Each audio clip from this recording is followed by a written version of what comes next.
E15 Hindi ने एक नया रुख अपनाया। उसने अपनी भुजाएं ऊपर उठाई, लेकिन उन्हें पहले से कम रखा और उनकी मुठ्ठियां मिलियाना की ओर मुड़ी हुई थी। इस रुख और उसके पिछले रुख के बीच शारीरिक अंतर सूक्ष्म था, लेकिन इसने दुनिया भर में बहुत बड़ा अंतर पैदा कर दिया।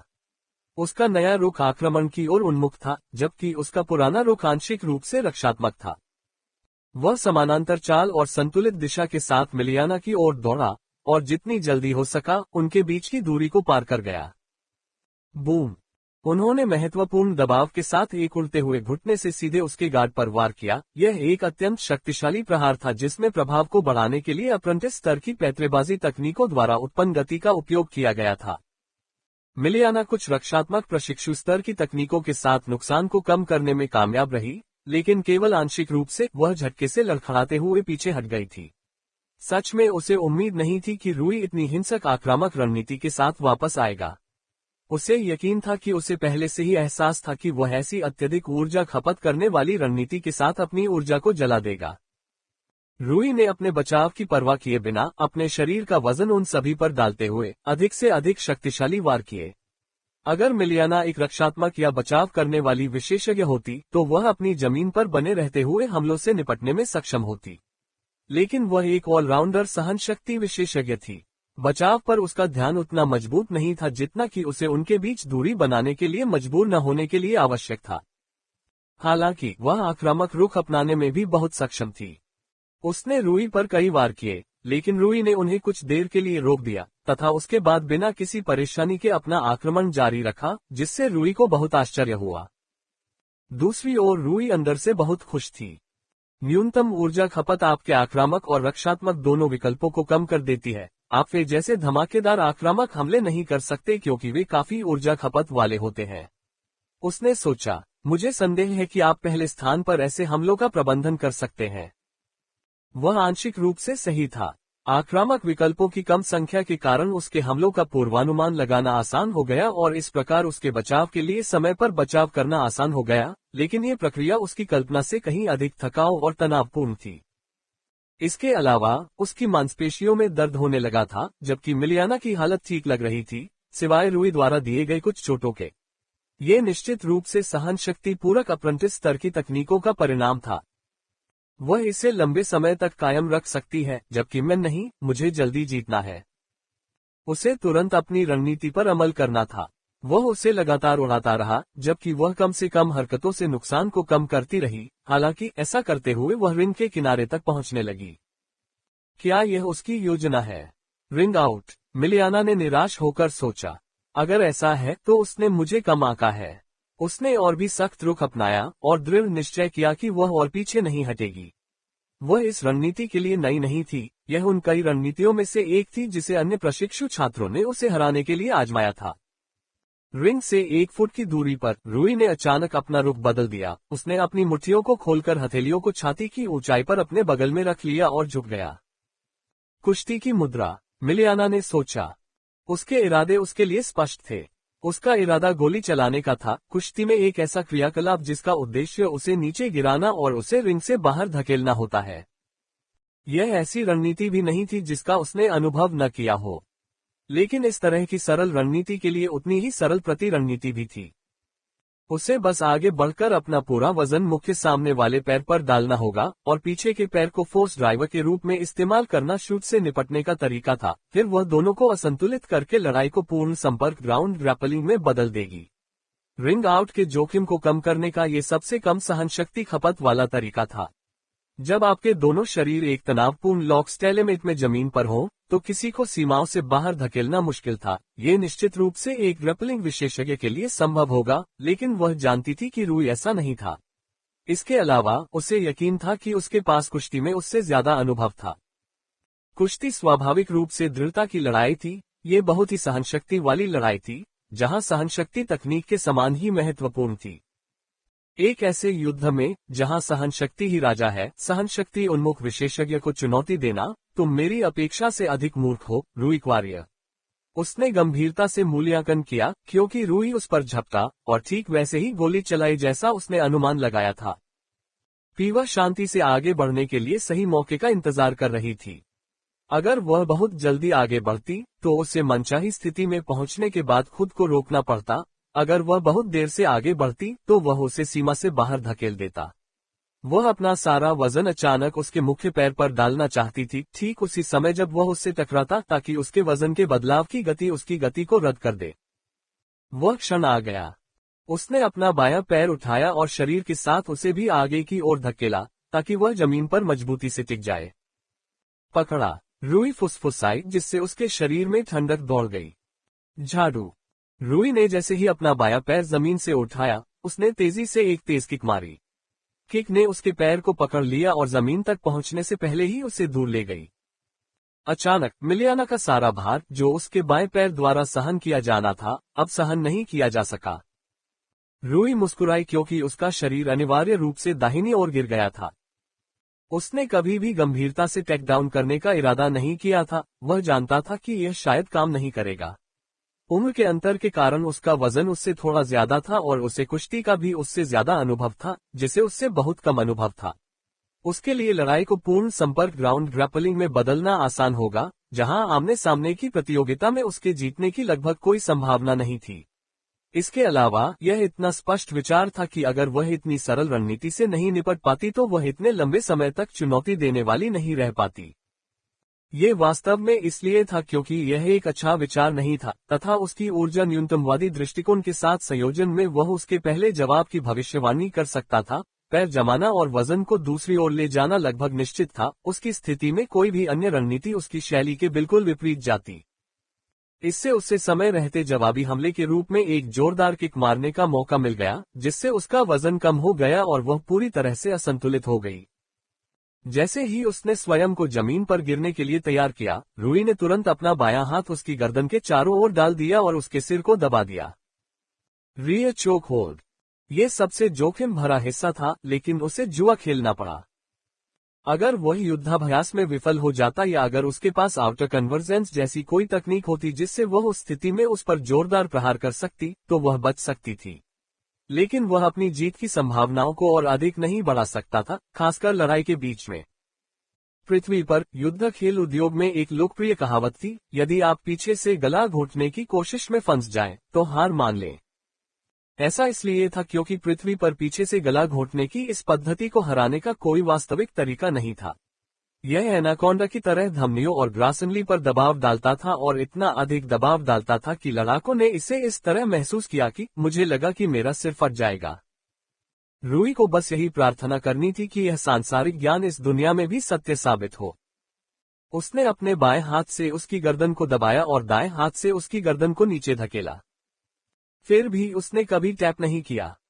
उसने बहुत दबाया, फिर भी उसने कभी हार नहीं मानी। वह क्या करने की कोशिश कर रही है? मैच खत्म। सुपरवाइजर दौड़कर आया। तभी रूई को एहसास हुआ कि वह बेहोश हो गई है। पीछे से गला घोंटने की वजह से मस्तिष्क में रक्त की आपूर्ति लगभग पूरी तरह से बंद हो जाती है। इसके शिकार का बेहोश हो जाना कोई असामान्य बात नहीं थी। ये सिर्फ उस समय की गर्मी में रूई पर नहीं पड़ा था, क्योंकि उसे डर था कि वह उसके पीछे से गला घोंटने की वजह से बच जाएगी। ऐसा लगता है कि उसके पास ऐसी कोई तकनीक नहीं थी जिससे वह कम समय में पकड़ से बाहर निकल पाती। रूई ने तुरंत ही पकड़ ढीली कर दी। उसे अब और पकड़े रखना खतरनाक हो सकता था। जब पैरामेडिकल टीम उसे स्ट्रेचर पर ले जा रही थी, तब भी रूई खुद को खुश महसूस कर रही थी।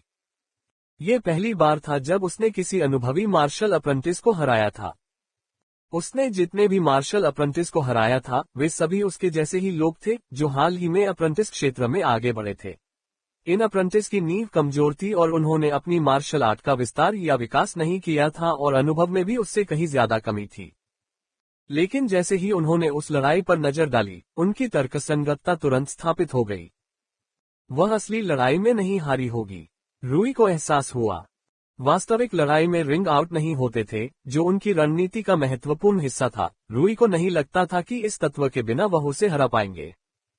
मैंने पहले से सीखी गई 6 तकनीकों से पर्याप्त बुनियादी अनुभव प्राप्त कर लिया है। मैं और अधिक तकनीकों को विकसित करने और अपनी मार्शल आर्ट में और अधिक विविधता लाने के साथ तेजी से सुधार कर सकता हूँ। मैंने तुम्हें मिलियाना को हराते हुए देखा। अच्छा काम किया यार, वह बहुत मजबूत है। केन ने तारीफ की। धन्यवाद। रूई ने केन की ओर मुस्कुराने से पहले उत्तर दिया। मैंने सुना है कि फे गुस्से में वापस आया और तुम्हारे पीछे लात मारी। उसने मजाकिया अंदाज में चिढ़ाते हुए कहा। मैं थक गया था, केन ने शिकायत की। कुछ औषधियां पीकर वापस आने के बाद मैंने उसे फिर से पीटा। रूई ने पूरे दिल से हंसा। मिलियाना के साथ मुकाबला करने के बाद वह अपनी लड़ाई में डूब गया था। वह यथासंभव लंबे समय तक अपनी डिफेंडर स्थिति को बनाए रखना चाहता था। उसने केन और फे के बीच मुकाबले के बारे में सुना था और मुकाबले के बाकी समय में एक दूसरे के साथ मुकाबला करते हुए देखा था। फे ने शुरुआती हार के बाद फिर से जोश में आकर केन को बुरी तरह पीटा। रूई को जो बात मजेदार लगी वह ये थी कि केन के वापस आने के बाद वह भी फिर से जोश में आकर ठीक हो गया। उसने केन को फिर से हराकर उसका एहसान चुकाया। इससे उनके बीच प्रतिद्वंद्विता का एक छोटा सा चक्र शुरू हो गया, जहां वे दोनों हार के बाद फिर से जोश में आकर थके हुए दूसरे को बुरी तरह पीटते थे। उन्होंने हंसते हुए अपना सिर हिलाया।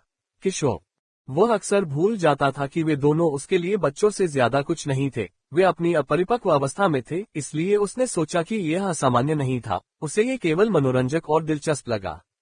तथ्य यह है कि वे एक के बाद एक जीत और हार का आदान प्रदान करने में सक्षम थे। ये स्पष्ट रूप से दर्शाता है कि वे युद्ध कौशल के मामले में वास्तव में एक ही स्तर पर थे। वे इसलिए हारते थे क्योंकि आमतौर पर एक दूसरे की तुलना में अधिक थका हुआ होता था। फे की प्रारंभिक हार के लिए भी यही कहा जा सकता है। उसने केन से पहले कई प्रशिक्षुओं के खिलाफ अपनी स्थिति का बचाव किया था, जिसमें रूई भी शामिल थी। तो किसकी जीत अधिक हुई? रूई ने उत्सुकता से पूछा। सत्र के अंत तक मैंने उससे एक जीत हासिल कर ली थी, केन ने मुस्कुराते हुए कहा। जब हम अगली बार एक दूसरे से मिलेंगे तो मैं उसके चेहरे पर यह बात रगड़ूंगा। रूई ने अपना सिर हिलाते हुए हंस दिया। तो अब तुम क्या करने वाले हो? केन ने पूछा। कोई योजना है? हाँ, मेरे पास कुछ है। उसने सिर हिलाया। मुझे अपने शस्त्रागार को बढ़ाने और विविधतापूर्ण बनाने की आवश्यकता है।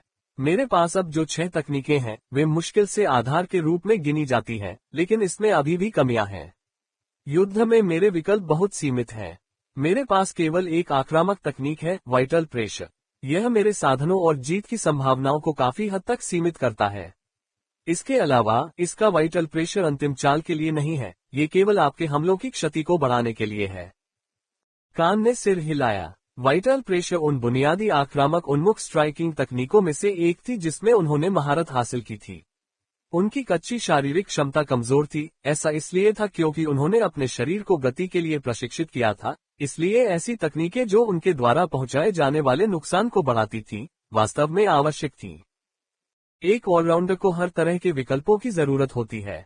उन्होंने सहमति जताई। मैं थोड़ा आराम करने जा रहा हूँ। मैं कायाकल्प औषधियों के साथ अपनी सीमा तक पहुंच रहा हूं और जाहिर तौर पर हमारे पास एक शैक्षणिक मिशन आने वाला है।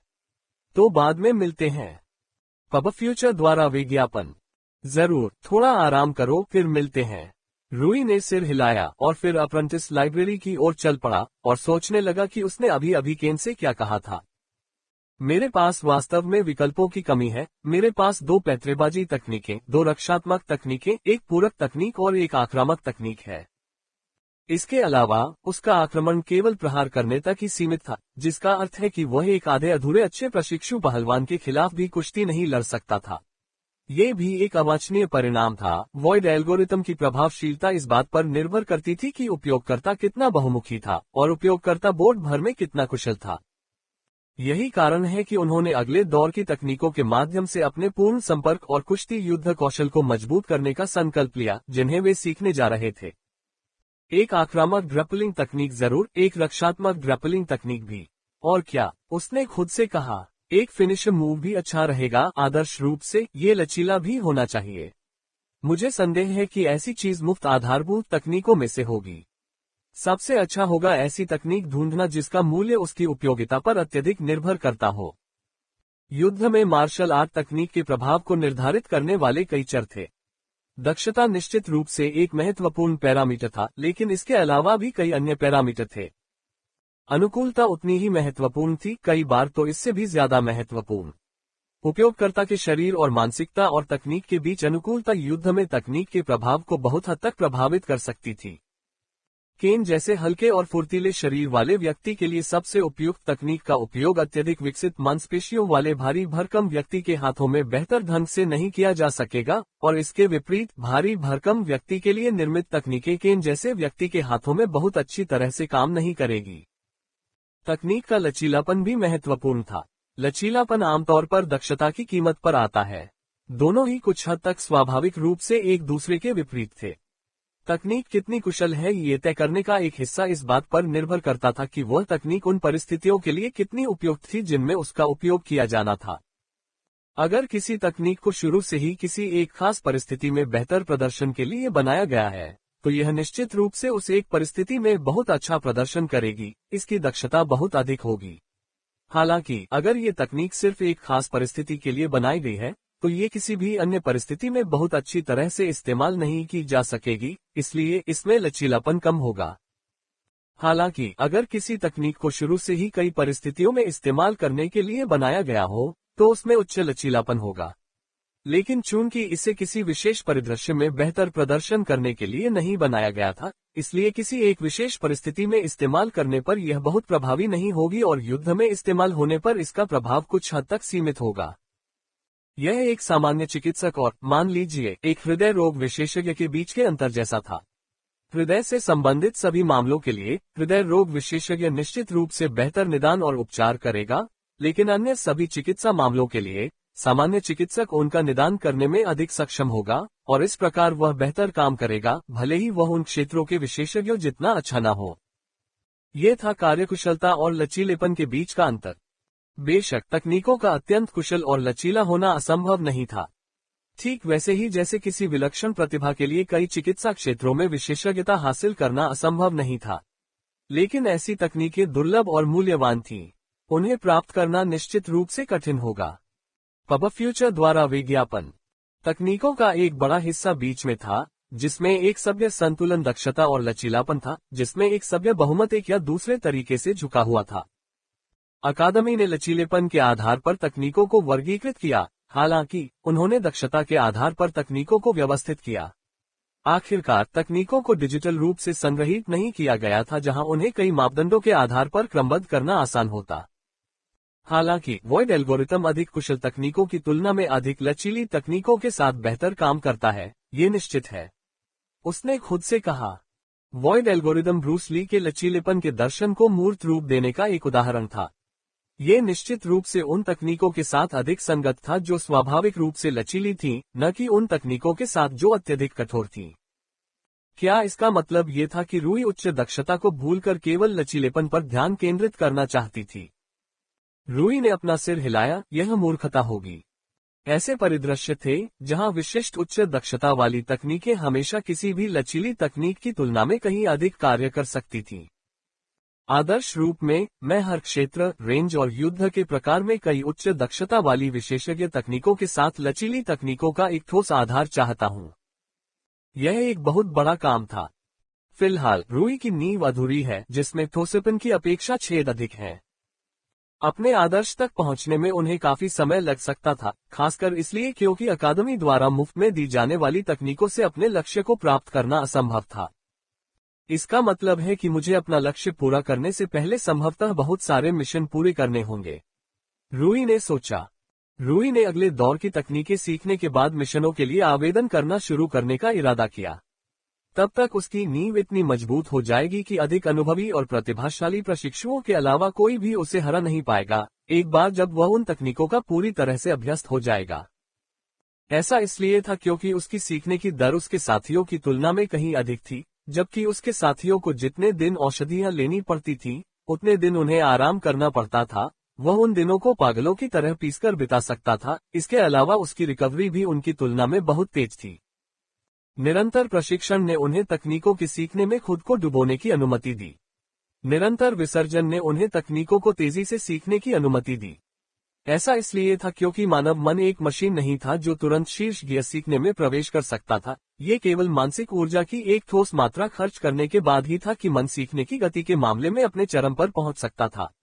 जो लोग लगातार 1 घंटा सीखने में बिताते थे वे उन लोगों की तुलना में तेजी से सीखते थे जो लगातार 2-30 मिनट के सत्रों में सीखते थे, जो लगातार 6-10 मिनट के सत्रों में सीखने वालों की तुलना में बेहतर सीखते थे। संचय महत्वपूर्ण था। एक कार्य पर बहुत अधिक समय खर्च करने की सिफारिश न करने का एकमात्र कारण थकान था, लेकिन औषधियों और रूई की महान सहनशीलता के साथ यह अब सच नहीं था। वह इस लाभ का दुरुपयोग करना चाहता था क्योंकि उसे अभी मिशन पूरा करने का भरोसा नहीं था। थोड़ा और काम पूरा करने के बाद मैं निश्चित रूप से और अधिक मिशन पूरा करने के लिए आगे बढ़ूंगा। जैसे ही उसने यह विचार व्यक्त किया, वो पुस्तकालय में पहुंच गया। रूई अंदर आया तो वह तुरंत लाइब्रेरी के रक्षा उन्मुख खंड के ग्रैपलिंग विंग में चला गया। उसका इरादा सबसे पहले और सबसे महत्वपूर्ण रूप से अपने ग्रैपलिंग और पूर्ण संपर्क युद्ध को मजबूत करना था। वहां बहुत सारी तकनीकें थीं, लेकिन दुर्भाग्य से उनमें से अधिकांश मुफ्त नहीं थीं। विभिन्न रूपों और सिद्धांतों के फेंकता और फ्लिप, विभिन्न प्रकार के ताले और पकड़ और विभिन्न तंत्र पर आधारित, साथ ही विभिन्न प्रकार की टेकडाउन और रोलिंग तकनीकें भी। उन्हें ब्राउज करते ही उसके अंदर लालच की भावना जाग उठी। इसने उसके निर्णय को लगभग धुंधला कर दिया, लेकिन शुक्र है कि निषेधात्मक लागत ने उसे अपने लालच पर काम करने से रोक दिया। सबसे पहले मुझे एक लचीली तकनीक की जरूरत है जो मुझे ये सुनिश्चित करने की अनुमति दे कि मैं पूर्ण संपर्क ग्रैपलिंग में बहुत आसानी से पराजित नहीं होऊंगा। उसने खुद से कहा, ये ग्रैपलिंग के मामले में मेरे रक्षात्मक आधार के रूप में काम करेगा। अगर कोई कभी मुझे सफलतापूर्वक टेकडाउन करता है तो मैं असहाय नहीं रहूंगा। ये बात मन में रखते हुए उसने एक विशेष पुस्तक पकड़ ली जिस पर वह काफी समय से नजर गड़ाए हुए था। अभी के लिए यही काफी है। उसने सिर हिलाया। बदलती हुई छवि। यह एक रक्षात्मक ग्रैपलिंग तकनीक थी जिसका उद्देश्य सफल टेकडाउन और थ्रो को रोकना था। इसने उपयोगकर्ता को अधिक प्रभावी ढंग से अलग होने और सामान्य पूर्ण संपर्क झगड़े से मुक्त होने की अनुमति दी और साथ ही यदि सही तरीके से उपयोग किया जाए तो ये रूई को गतिरोध करने और अंततः पूर्ण संपर्क ग्रैपलिंग से मुक्त होने की अनुमति दे सकता है, जबकि सरल ग्रैपलिंग आक्रामक तकनीकों के सफलतापूर्वक काम करने की संभावना को भी काफी कम कर सकता है। इसमें टेकडाउन थ्रो के कारण गुरुत्वाकर्षण के केंद्र में होने वाले परिवर्तन का पता लगाकर टेकडाउन प्रयासों और थ्रोइंग फ्लिपिंग युद्धाभ्यास को विफल करना और अपने कोर और पैरों का उपयोग करके विपरीत प्रक्षेपवक्र में गुरुत्वाकर्षण के केंद्र में परिवर्तन को उलटकर इसे रद्द करना शामिल था। यह कोई बहुत आकर्षक तकनीक नहीं है, लेकिन ये हाथापाई के हमलों के खिलाफ एक अच्छा बचाव है। बेशक अधिकांश आधारभूत तकनीकों की तरह ये कुल मिलाकर निम्न श्रेणी से लेकर मध्यम श्रेणी की तकनीक थी, जिसमें दक्षता और लचीलेपन दोनों को ध्यान में रखा गया था, लेकिन अभी के लिए इसे ही करना होगा। एक बार निर्णय लेने के बाद वह उनमें से कुछ को सरसरी तौर पर देखता रहा तथा अपने उद्देश्यों के अनुकूल कुछ खोजता रहा। तभी उसकी नजर एक चीज पर पड़ी। बाइंडिंग लैश एक जवाबी आक्रामक तकनीक है ना। जवाबी आक्रामक तकनीक एक ऐसी तकनीक थी जो रक्षात्मक और आक्रामक दोनों प्रकृति की थी। रूई ने सारांश के साथ साथ विस्तृत विवरण को भी ध्यानपूर्वक पढ़ना शुरू किया। यह एक ऐसी तकनीक है जो शरीर पर पकड़ बनाकर आने वाले हमलों को रोकती है। रूई ने जोर से सोचा, दिलचस्प। इस तकनीक में उपयोगकर्ता को प्रहार का सामना करने के लिए लोचदार शिफ्ट के समान तरीके से चलना होता है, फिर दोनों हाथों और पैरों से अंग को पकड़ना होता है तथा जोड़ों पर दबाव डालने और उन्हें विस्थापित करने के लिए चारों अंगों के साथ साथ कोर का भी उपयोग करना होता है। रूई ने सीटी बजाए। ये बहुत अच्छी तकनीक थी। यह एक ऐसी तकनीक थी जिसने उन्हें एक प्रहार प्रतियोगिता को एक जूझ प्रतियोगिता में बदलने की अनुमति दी, जहां उनके पास एक बड़ा पहल लाभ था। हालांकि यह तकनीक भी अजेय नहीं थी और इसे पूरी तरह से लागू करना भी बेहद मुश्किल था, फिर भी यह काफी उपयोगी थी और प्रतिद्वंद्वी से निपटने के दौरान उसके दृष्टिकोण और विकल्पों का विस्तार करती थी। भले ही यह अव्यवस्था के साथ विफल हो जाए, फिर भी यह उपयोगकर्ता को जूझने की लड़ाई में लाभ देगा। मैं एक ग्रैपलिंग ऑफेंस ओरिएंटेड तकनीक और दूसरी स्ट्राइकिंग ऑफेंस ओरिएंटेड तकनीक लूंगा, रूई ने सोचा। महत्वपूर्ण दबाव पर्याप्त नहीं था, उसे किसी ऐसी चीज की जरूरत थी जो लड़ाई को खत्म कर सके। एक ऐसी तकनीक जो लचीलेपन से ज्यादा दक्षता की ओर झुकी हो। रूई ने भौहें सिकोड़ ली क्योंकि उसे एक दिलचस्प तकनीक का पता चला। बहता कैनन। यह एक ऐसी तकनीक थी जो उपयोगकर्ता की प्रहारक शक्ति को बढ़ाती थी, क्योंकि इससे उपयोगकर्ता में गति उत्पन्न होती थी और लक्ष्य तक पहुंचने के बाद उस निर्मित गति को प्रहारक शक्ति में परिवर्तित कर दिया जाता था, जिससे उपयोगकर्ता क्षण भर में उससे कहीं अधिक शक्ति से प्रहार कर सकता था, जो वह सामान्यतः उत्पन्न कर सकता था। रूई की आंखें चमक उठी। ये वही तकनीक थी जिसकी उसे तलाश थी। वाइटल प्रेशर बेहद लचीला था और किसी भी स्थिति में काम कर सकता था, लेकिन यह उसे अपनी शक्ति प्रति स्ट्राइक को बहुत ज्यादा बढ़ाने की अनुमति नहीं दे सकता था। दूसरी ओर फ्लोइंग कैनन में ज्यादा लचीलापन नहीं था, लेकिन अगर वह इसे सही समय और जगह पर इस्तेमाल करता तो ये गेम फिनिशर हो सकता था। ठीक है, यह एक अच्छी आक्रामक उन्मुख हड़ताली तकनीक के रूप में कार्य करता है। रूई ने सोचा, एक आक्रामक तकनीक की तलाश करने का समय आ गया है। इसमें उन्हें कुछ समय लगा। उन्होंने लगभग 1 घंटा तकनीकों को ब्राउज करने में बिताया, एक ऐसी तकनीक की तलाश में जो उन्हें सबसे अधिक लाभ पहुंचा सके। जब तक मृग तृष्णा गोता। यह एक अप्रेंटिस स्तर की टेकडाउन तकनीक थी। यह एक ऐसी तकनीक थी जो रेंज से शुरू होती थी, जिसमें उपयोगकर्ता लक्ष्य की ओर तेजी से बढ़ता था और एक बार जब वे नजदीकी क्वार्टर मुकाबला रेंज में होते थे तो ऊपरी शरीर पर टेकडाउन करते हुए वास्तव में निचले शरीर पर टेकडाउन करते थे। इस तकनीक में प्रतिद्वंद्वी को अपने गार्ड को ऊपरी पेट तक बढ़ाने के लिए एक तेज फिंट का उपयोग किया जाता था, जिससे निचले शरीर पर एक कमजोरी पैदा होती थी जिसका उपयोग सफल टेकडाउन के लिए किया जा सकता था। यदि इसे सफलतापूर्वक क्रियान्वित किया जाए तो या तो ये प्रतिद्वंद्वी को बेहोश कर देगा या कम से कम उपयोगकर्ता को आगामी कुश्ती प्रतियोगिता में भारी लाभ प्रदान करेगा। रूई ने सिर हिलाया। यह उसके उद्देश्यों के अनुकूल था। यह एक और कम लचीलापन वाली तकनीक थी, लेकिन इससे उसके विकल्प और जीत के साधन बहुत बढ़ गए। अगर वह इसे समझदारी से इस्तेमाल करता तो यह एक घातक चाल हो सकती थी। इसके साथ ही वह अपने पहले से अभावग्रस्त और खाली आक्रमण और रक्षा में जो विविधता लाई थी, उससे संतुष्ट थे। अब बस एक और तकनीक, रूई ने मन ही मन सोचा। वह एक ऐसी पूरक तकनीक प्राप्त करना चाहते थे जो उनकी युद्ध शैली के उन पहलुओं को बढ़ा सके जो अभी तक अन्यों के पास नहीं थे।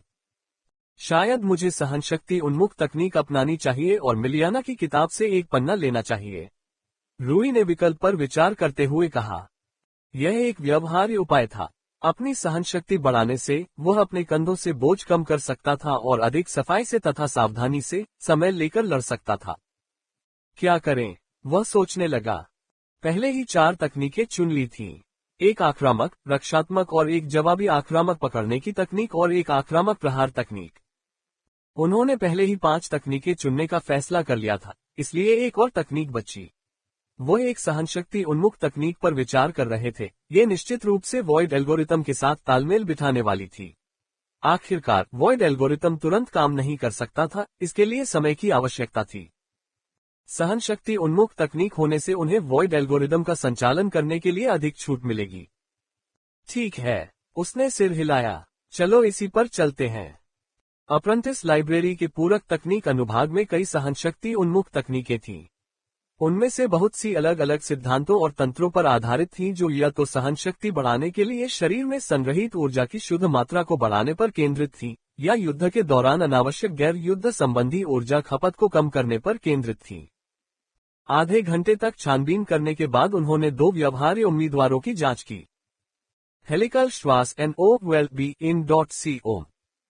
ये तकनीक हार्मोनिक श्वास का एक उन्नत प्रशिक्षु स्तरीय संस्करण था। इससे न केवल सामान्य चयापचय कार्यों में वृद्धि हुई, बल्कि हार्मोनिक श्वास से प्राप्त ऊर्जा खपत में भी उल्लेखनीय कमी आई। अस्थि संतुलन। यह एक संतुलन उन्मुख तकनीक थी जो उपयोगकर्ता को मांसपेशियों की मदद के बिना अपने वजन को अपनी हड्डियों के नीचे रखकर सीधे खड़े होने की अनुमति देती थी। उपयोगकर्ता खड़े होकर ऊर्जा की खपत से बचने में सक्षम होगा, जिससे लंबे समय में उसकी सहनशक्ति बढ़ेगी। यह एक ऐसी तकनीक थी जिसने रूई को दोबारा सोचने पर मजबूर कर दिया तथा उसे एक बार फिर याद दिलाया कि पृथ्वी गया से कितनी अलग है, तथा इस तरह की तकनीक का अस्तित्व होना, व्यवहार्य और व्यवहारिक होना भी कितना संभव है। दोनों तकनीकों में लचीलापन और दक्षता का स्तर बराबर था। इसके परिणामस्वरूप कठिनाई भी बराबर थी। दक्षता और लचीलेपन का योग जितना अधिक होगा, तकनीक की समग्र क्षमता उतनी ही अधिक होगी और इस प्रकार कठिनाई भी उतनी ही अधिक होगी। ऐसी कोई शक्तिशाली तकनीक नहीं थी जिसमें महारत हासिल करना भी बहुत आसान हो। लेकिन उनके बीच इस समानता के बावजूद उनके बीच चुनाव स्पष्ट था, उत्तर स्पष्ट था। हेलिकल ब्रीदिंग हार्मोनिक ब्रीदिंग का ही विस्तार है, रूई ने बड़बड़ाते हुए कहा। यह तकनीक का प्रशिक्षु स्तर का संस्करण है। हार्मोनिक ब्रीदिंग एक प्रशिक्षु द्वारा सीखी गई तकनीक नहीं थी, यह एक अन्वेषण तकनीक थी जिसे उसने तब सीखा था जब वह अभी भी अन्वेषण चरण में था। हेलिकल ब्रीदिंग इसका एक प्रशिक्षु स्तर का विस्तार था, जिसका अर्थ है कि वह शायद किसी अन्य तकनीक को शुरू से सीखने की तुलना में इसे जल्दी सीख लेगा। ठीक है, तो फिर सौदा तय हो गया। उन्होंने उन 5 तकनीकों को अपनाया जिनमें उन्होंने महारत हासिल करने का फैसला किया था। इसके साथ ही उन्होंने कुल 10 तकनीकों में महारत हासिल कर ली होगी। महत्वपूर्ण दबाव, लोचदार शिफ्ट, संतुलन दिशा, तीव्र किनारा, समानांतर चलना, बांधने वाली चाबुक, बहता हुआ कैनन, मृतृष्णा गोता, बदलता हुआ सिलहूट और कुंडलित श्वास। यह उनकी नींव का मूल आधार था। नहीं, पूरी तरह से नहीं, मेरे पास अभी भी सभी प्रकार की लड़ाई के लिए तकनीक नहीं है। हाथ से हाथ की लड़ाई को और भी कई श्रेणियों में विभाजित किया जा सकता है: लात सीमा वाली लड़ाई, छुरा सीमा वाली लड़ाई, कोहनी सीमा वाली लड़ाई और पूर्ण संपर्क वाली लड़ाई या हाथापाई। इनमें से प्रत्येक श्रेणी दसियों सेंटीमीटर की दूरी पर होने के बावजूद एक दूसरे से काफी भिन्न थी। फिर भी मेरे पास जो कुछ है उससे कम ये तो सुनिश्चित हो जाता है कि मुझ में कहीं कोई कमजोरी नहीं है। पब फ्यूचर द्वारा विज्ञापन। जहां तक आक्रमण की बात है, वाइटल प्रेशर ने उसे लगभग सभी रेंज में बहुमुखी प्रतिभा और लचीलापन दिया, लेकिन इसकी दक्षता कम थी। फ्लोइंग कैनन ने उसे अधिकांश स्ट्राइकिंग रेंज में आक्रामक विकल्प दिए, हालांकि इसे इस्तेमाल करने के लिए हर बार दूरी से गति को इकट्ठा करने की आवश्यकता थी। मिराज डाइव और बाइंडिंग लैश ने उसे पूर्ण संपर्क रेंज में आक्रामक और जवाबी आक्रामक विकल्प दिए। इस प्रकार अधिकांश मामलों में बुनियादी बातों को कवर किया गया। उनका बचाव बेहतर था, उनके पास इलास्टिक शिफ्ट और एक्यूट एज था, साथ ही स्ट्राइकिंग के खिलाफ बचाव के लिए बाइंडिंग लैश भी था। वह इनमें से एक या अधिक का उपयोग कर सकता था, जो उसके लिए अधिक उपयुक्त था। उसके पास फुल कॉन्टैक्ट ग्रैपलिंग ऑफेंस के लिए शिफ्टिंग सिलहूट भी था। बैलेंस डायरेक्शन और पैरेलल वॉक ने उनकी गतिशीलता और हरकत में सुधार किया, लेकिन केवल यात्रा की गति के संबंध में उन्होंने उनकी लड़ाकू गति को नहीं बढ़ाया। ये कुछ ऐसा था जिसे उन्होंने भविष्य में ठीक करने का लक्ष्य रखा था। और हेलिकल ब्रीदिंग से उसकी सहनशक्ति में सुधार हुआ, जिससे वह धीमी गति से लड़ सका और उसे अपने प्रतिद्वंद्वियों के साथ तालमेल बिठाने के लिए अधिक समय मिला। ठीक है, अभी के लिए यही करना होगा। उन्होंने प्रत्येक तकनीक की प्रतियों के लिए आवेदन किया और तुरंत पूरक विन की प्रशिक्षु श्वसन तकनीक सुविधा में चले गए। हेलिकल ब्रीदिंग तकनीक में महारत हासिल करना सबसे आसान होगा, इसमें कोई संदेह नहीं है। जितनी जल्दी वह इसमें महारत हासिल करेंगे और अपनी सहनशक्ति में सुधार करेंगे, बाकी प्रशिक्षण व्यवस्थाएं भी उतनी ही बेहतर होंगी। उन्हें आश्चर्य हुआ कि हार्मोनिक ब्रीदिंग तकनीक के विपरीत हेलिकल ब्रीदिंग तकनीक में प्रशिक्षण पद्धतियां थी जो वास्तविक श्वसन प्रशिक्षण उपकरणों को शामिल करती थीं। हार्मोनिक ब्रीदिंग तकनीक में आपको बस अपने रक्त के स्पंदन के साथ सांस लेने की आवश्यकता होती है, ताकि अधिकतम मात्रा में हवा आपके रक्त के संपर्क में आ सके, प्रशिक्षु पर्यवेक्षकों ने रूई को समझाया। हेलिकल ब्रीदिंग तकनीक में न केवल आपके वायु के संपर्क में आने वाले रक्त की मात्रा को अधिकतम करना शामिल है, बल्कि उस रक्त के संपर्क में आने वाली हवा की मात्रा को भी अधिकतम करना शामिल है। फेफड़े द्वारा ली गई हवा फैलकर रक्त में मिल जाती थी, जिससे रक्त की मात्रा अधिकतम हो जाती थी और रक्त के संपर्क में आने वाली हवा की मात्रा भी अधिकतम हो जाती थी, जिससे शरीर की प्रत्येक कोशिका को अधिक ऑक्सीजन प्राप्त होती थी, जिससे उपयोगकर्ता कम प्रयास में उतनी ही शक्ति उत्पन्न कर सकता था, जिससे अंततः सहनशक्ति बढ़ जाती थी।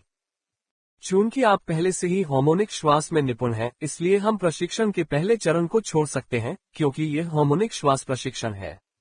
मैं अगले चरण से शुरू करने की सलाह देता हूं, पर्यवेक्षक ने समझाया। समझ गया, रूई ने सिर हिलाया, क्योंकि उसने पहले ही इसकी योजना बना ली थी।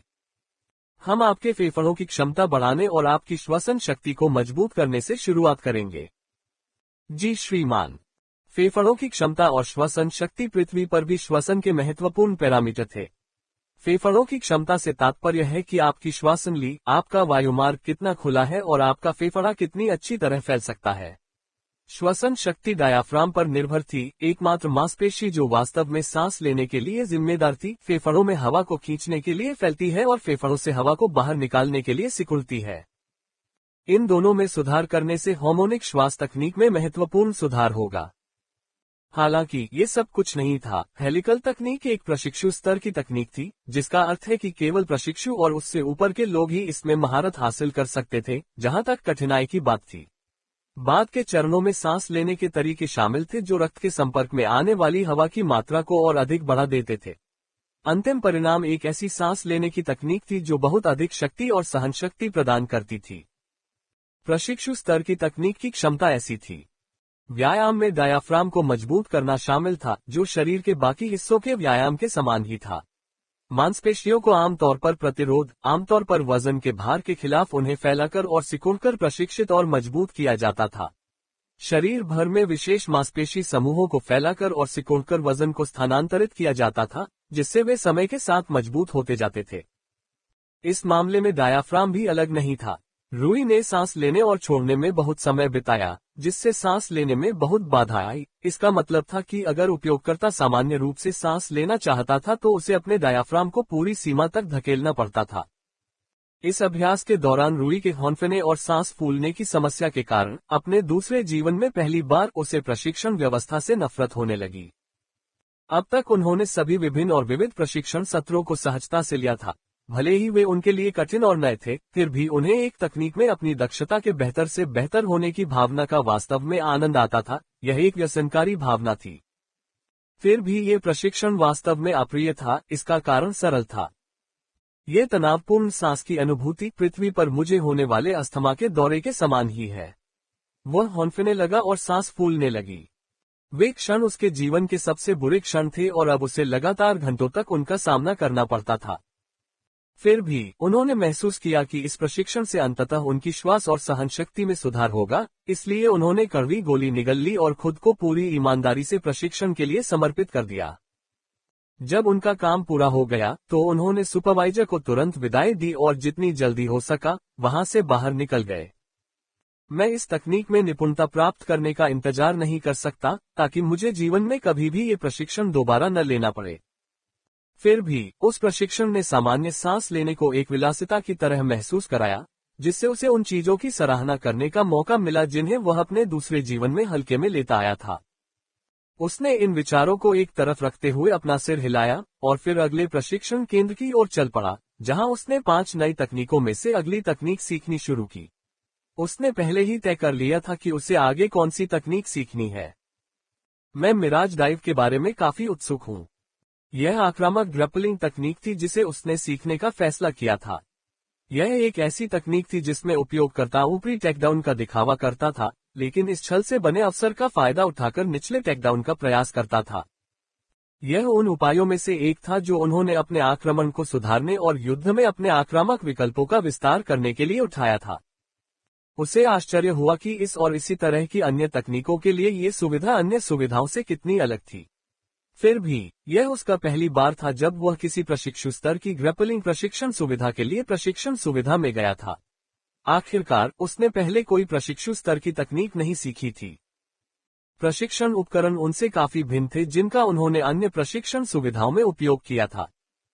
मिराज डाइव, सुपरवाइजर ने सोचा, ठीक है, कोई समस्या नहीं है। उसने सिर हिलाया। मिराज डाइव एक तकनीक के रूप में 3 अलग अलग चरणों में विभाजित किया जा सकता है: फिंट, ट्रांजिशन और वास्तविक टेकडाउन। तकनीक के लिए प्रशिक्षण व्यवस्था में प्रत्येक पर अलग अलग और फिर सभी पर एक साथ काम करना शामिल है। रूई ने ध्यान से सुनते हुए सिर हिलाया। फेंट तकनीक का सबसे कठिन हिस्सा है। वास्तविक अवसर बनाने और वास्तविक टेकडाउन के लिए रास्ता खोलने के लिए फिंट को विश्वसनीय होना चाहिए। नियमित रूप से दिखावटी हरकतें काम नहीं आएंगी, बच्चे। मैंने इस छल के लिए अनुशंसित प्रशिक्षण व्यवस्था का पालन किया। ये थोड़ा अजीब है। सुपरवाइजर ने सिर हिलाया। फींट के लिए प्रशिक्षण व्यवस्था में एक बॉडीसूट से जुड़ना आवश्यक है जिसे हम जब चाहें तब मैन्युअल रूप से फ्रीज कर सकते हैं। इसका कपड़ा और संरचना कई अलग अलग प्रकार के गूढ़ पशु और पुष्प पदार्थों से बनी है और यह अजीब सिद्धांतों पर काम करता है, लेकिन इससे कोई फर्क नहीं पड़ता। हम आपको तब तक परफेक्ट अपर टेकडाउन का अभ्यास करवाएंगे जब तक आप फॉर्म और प्रक्षेपवक्र में महारत हासिल नहीं कर लेते। फिर हम आपको सूट पहनाएंगे और अपर टेकडाउन करेंगे, सिवाय इसके कि हम टेकडाउन के बीच में सूट को फ्रीज कर देंगे। हम इसे बार बार करेंगे। यह आपके शरीर को शारीरिक रूप से समझने में मदद करता है कि परफेक्ट अपर टेकडाउन फींट कैसा दिखता है और शारीरिक रूप से कैसा लगता है। परफेक्ट अपर टेकडाउन फेंट एक अधूरा असली अपर टेकडाउन है। एक असली अपर टेकडाउन आधा काट दिया गया है। इस तरह कोई भी आसानी से नहीं बता सकता कि यह नकली है। रूई ने सिर हिलाया। ऐसा करने से उसके शरीर को छल करने की टाइमिंग और छल करने की दिशा का पता चल जाता था। मिराज डाइव एक ऐसी तकनीक थी जिसका छल करने की दिशा और समय वास्तविक डील से अलग नहीं होना चाहिए। यही बात इसे प्रभावी बनाती है, यही बात इसे अप्रेंटिस स्तर की तकनीक बनाती है। इसकी विशुद्ध दृढ़ता उसके लक्ष्यों को अवचेतन रूप से ऊपरी चार्ज को रोकने के लिए अपनी सुरक्षा बढ़ाने के लिए मजबूर करती है, जिससे उपयोगकर्ता को एक बड़ा अवसर मिलता है जिसका वास्तविक टेकडाउन के साथ फायदा उठाया जा सकता है। लेकिन छल करने की गुणवत्ता ने इसे अप्रेंटिस स्तर की तकनीक बना दिया, और यही बात इस तकनीक को एक फिनिश बनाती है। इसके अलावा इस तकनीक का एक दूसरा पहलू भी था। अगर कोई इस तकनीक से अच्छी तरह वाकिफ था और उसने ऊपरी टेकडाउन फिंट की भविष्यवाणी की थी और निचले टेकडाउन के लिए तैयार था, तो रूई आसानी से ऊपरी टेकडाउन फिंट को वास्तविक ऊपरी टेकडाउन में बदल सकता था। मिराज डाइव तकनीक में ऊपरी टेकडाउन और ऊपरी टेकडाउन फिंट आधे बिंदु तक बिल्कुल समान थे। इसका मतलब यह है कि रूई चाहे तो छल कर सकता है या फिर अगर चाहे तो टेकडाउन कर सकता है। क्योंकि छल और वास्तविक टेकडाउन में कोई अंतर नहीं था, रूई अपने प्रतिद्वंद्वी की प्रतिक्रिया के आधार पर दोनों में से कोई भी चुन सकता था। वह अपने प्रतिद्वंद्वी की प्रतिक्रिया और प्रतिक्रिया के अनुसार खुद को ढाल सकता था। यही कारण था कि उन्होंने इस तकनीक को चुना। हालांकि इसमें केवल 2 संभावित परिदृश्य अनुप्रयोग थे, क्योंकि वह अपने प्रतिद्वंद्वी का विश्लेषण करने के बाद चुनाव करने की क्षमता रखते थे, और इसमें 2 संभावनाओं वाली तकनीक की अपेक्षा अधिक लचीलापन था। लेकिन ये सब नहीं है, सुपरवाइजर ने मुस्कुराते हुए कहा। एक बार जब आप इस तकनीक में पूरी तरह से महारत हासिल कर लेते हैं, तो आपका छल इतना अच्छा हो जाता है कि आपके प्रतिद्वंद्वी को भ्रम दिखाई देता है।